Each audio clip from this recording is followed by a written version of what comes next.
Bapak Ibu yang saya hormati, lalu lini masanya bagaimana? Ini ada perubahan ya, mulai dari sini saya ingin menyampaikan beberapa perubahan. Perubahannya adalah kalau di sini pendaftarannya itu belum dibuka ya Bapak Ibu.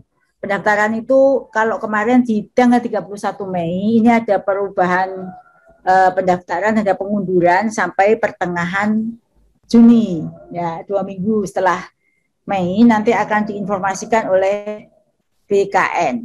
Jadi pendaftarannya melalui SSC ASN BKN. Jadi ya belum 31 Mei ini, nanti silakan akan diumumkan oleh daerah masing-masing, termasuk jumlah formasi di daerahnya, dan pendaftaran baru akan dibuka pertengahan Juni. Setelah itu Agustus itu akan ada seleksi pertama, yang siapa yang bisa ikut seleksi pertama itu adalah guru-guru negeri di sekolah, guru-guru sekolah negeri. Nah, jika misalnya guru honorer sekolah itu tidak ada formasi di sekolahnya, misalnya DKI tidak mengajukan formasi guru matematika untuk SMP 1, sementara saat ini jadi dia DKI tidak mengajukan formasi untuk guru matematika SMP 1. Nah, padahal di situ ada guru honorer guru matematika, maka guru matematika tersebut bisa memilih formasi di sekolah lain. Khusus jadi ujian pertama ini khusus untuk guru honorer di sekolah negeri. Jadi kalaupun di sekolahnya tidak dibuka formasi, sementara di sekolah itu ada guru honorernya, maka bisa memilih di sekolah lain.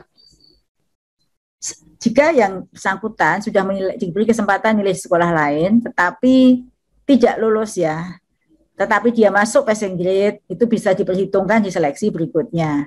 Jadi seleksi berikutnya, harapannya nanti setelah Agustus ini, rankingan, pengumuman, masa sanggah, pemberkasan, dan lain sebagainya, itu selesai di sini, di bulan September.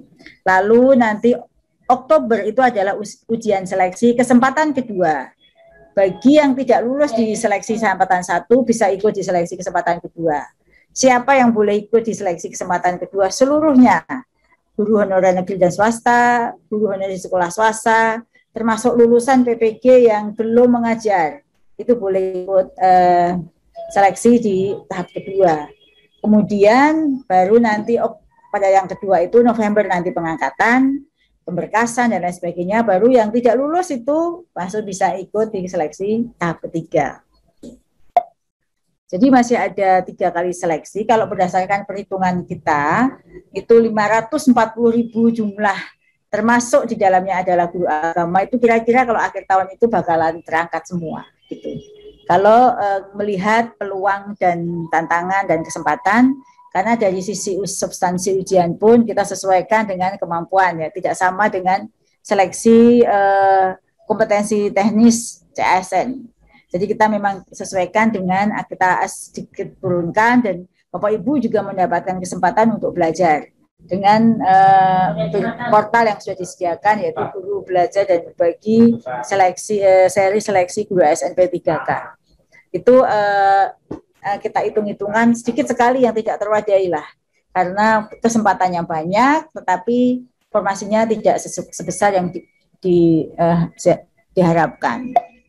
Bapak Ibu yang saya cintai, ini tentang lini masa. Nah, lini masanya sudah jelas ya, sudah dicatat Bapak Ibu, sudah ada update sedikit.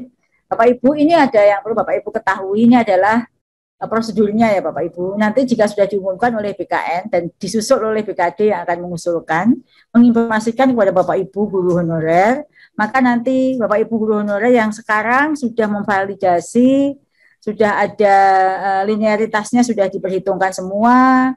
Misalnya guru bahasa daerah bisa masuk seni budaya, guru bimbingan konseling itu atau bidang-bidang tertentu bisa memilih guru bimbingan konseling, yang bisa milih IPA atau IPS guru mana saja sudah selesai linearitas dan sudah verbal. Misalnya, wah saya nggak verbal tuh, apakah saya bisa ikut? Masih bisa ikut. Tapi mungkin jika Bapak Ibu ini lulusan lama yang belum terdata, ya mungkin akan sulit mencari, karena kami kemarin mendata ijazah Bapak Ibu semua. Nanti prosedurnya Bapak Ibu semua akan mendaftar di sistemnya BKN atau SSCN, sistem CASN ya BKN. Data yang dibutuhkan adalah NIK, nomor induk kepegawaian, nanti akan sinkron dengan Dukcapil, akan diverifikasi oleh database di Kemendikbud. Verifikasinya adalah secara sistem. Apa NIK nanti untuk dapat NUPTK dicocokkan dengan data yang ada di BKD. Bapak Ibu tidak ngupload lagi karena kami sudah punya database-nya. Setelah itu nanti akan memilih apa itu di sistem itu akan memilih mapel apa dan lain sebagainya sesuai dengan linearitas yang bisa yang Bapak Ibu miliki. Baru nanti ada seleksi ASN P3K melalui UNBK-nya Kemendikbud. Jadi kalau sistem pendaftarannya melalui SSCN BKN, seleksinya melalui UNBK Kemendikbud, tidak melalui sistem yang lain. Jadi memang ini baru satu-satunya seleksi ASN yang dikerjakan secara tesnya oleh Kemendikbud sendiri. Biasanya dikerjakan oleh Panselnas. Jadi perhatikan ya untuk linearitas, kualifikasi S1 D4-nya, jenis sertifikasinya, jadi nanti yang disebut dengan linear itu antara jenis sertifikasi dengan kualifikasinya, dan formasi mata pelajaran. Lalu untuk guru agama, ini sudah ada ya, guru agama 20.421 itu bukan usulan baru, tetapi adalah daerah-daerah yang sudah mengusulkan yang saat itu pertama kali itu tidak dihitung, karena usulan berdasarkan peraturan Menteri Agama yang bisa mengusulkan untuk tata kelola guru itu diatur oleh PMA, oleh Menteri Agama. Namun kemarin karena ada keinginan dari Asosiasi Guru Agama Islam untuk diakomodir, maka ini bisa kita akomodir karena di top up dari kuota yang ada di Kemendikbud yang jumlahnya memang belum mencapai 1 juta, sehingga 20.421 itu sudah termasuk guru agama. Semua agama yang daerah-daerah sudah mengusulkan. Ini kita lihat yang paling banyak memang ya guru agama Islam ya 17.761, kemudian ada Katolik, Hindu dan Kristen serta Buddha.